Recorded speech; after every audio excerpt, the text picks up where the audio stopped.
Hi guys, welcome back to my channel, the #1 place for female entrepreneurs who want to master their mindset and build a lifestyle-based business.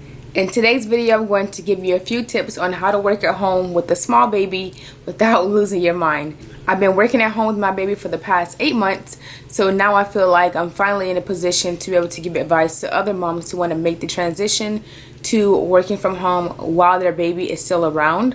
And trust me, it can definitely be done. It still takes a lot of planning, but it can be done. I've made it my mission to help as many moms as possible transition from a traditional 9-to-5 job to working from home with their own company so that they're able to have this freedom-based lifestyle and have the flexibility to make their own schedule so that they're able to be at home with their children and not miss out on any major milestones in their life. So if you're interested in these tips, make sure you watch until the very end. Tip number 1 is to make a schedule but be flexible. I'm pretty sure you already know that babies can be unpredictable. As they grow, their needs are going to change and their sleeping schedule is definitely going to change. So you have to make sure that you have a schedule so that you're able to plan out when you have focused and unfocused time. And trust me, coming from someone that made a ton of mistakes in the very beginning with a new baby at home and still growing a business, you need a schedule. The sooner the better you have one, the more sane you will be. Online business, you're going to have certain tasks that require 100% focus with no interruptions.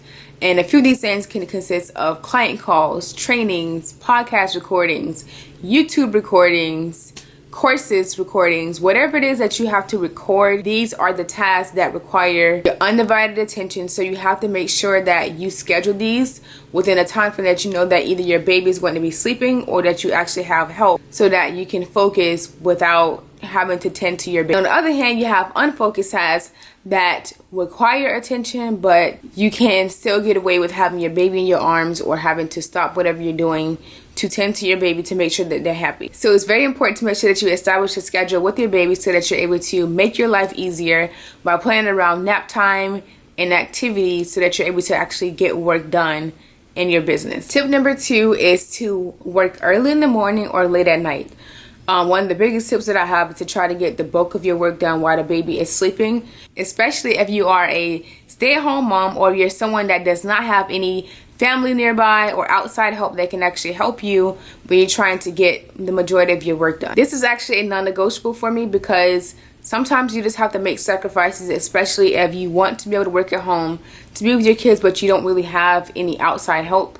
I have help, but I still enjoy having my self-care time, which is why I prefer to get up early in the morning so that I have time to myself to journal, to read my Bible, to meditate, to whatever it is I need to get done in the mornings. I can actually do that because I already planned ahead and I made sure that time was already on my schedule as a non-negotiable. Being a work-at-home mom, you're essentially on the clock 24/7, so you have to make sure that you schedule time throughout your day to have self-care time, to have time to just think and relax and not having to worry about taking care of the baby or doing any housework. So it is extremely important to either schedule the time in the early morning or in the evening when everyone is sleeping so that you're able to take care of yourself first. Tip number 3 actually goes hand in hand with tip number 2, which is to take advantage of nap time. Guys, I'm telling you, the key to getting the most work done is take advantage of those naps. While they rest, you work. That gives you 1 to 3 hours of uninterrupted work time so that you're actually able to move the needle in your business and you don't have to worry about stopping your current tasks to tend to your baby because they are sleeping. Next tip that I have is to have activities planned to keep them busy.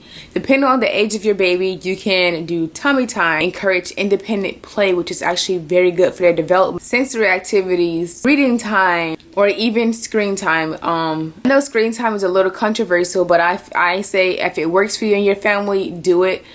When she was a little bit younger, I played baby sensory videos for like 5 minutes while I ran to the kitchen to clean up around the house.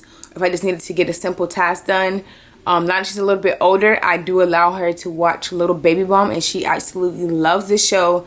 I love it as well because it's very educational for babies. And it's also important to know that when she's not watching YouTube, I'm also teaching her behind the scenes. I'm going over her colors, her ABCs, her shapes, all of that. So she's not just sitting in front of the TV for hours at a time. My fifth tip that I have for you is to batch your work. If you have any work that can be done in advance, such as content planning or content creation, you should try batching. Batching works for some people where they can batch a few months at a time so that they're always ahead of schedule.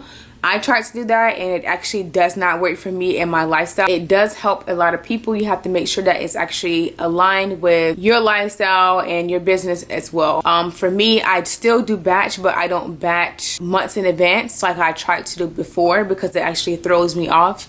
I try to stay at least 1 week ahead of my content so that if something were to happen, like what happened to me a few weeks ago, we had a family member pass away and that kind of threw my schedule completely off. So in times like that, when you're at least a week ahead of schedule and you have that one extra video that can go out, life events such as that shouldn't affect your upload schedule. And the fifth and most important tip of them all is to take breaks.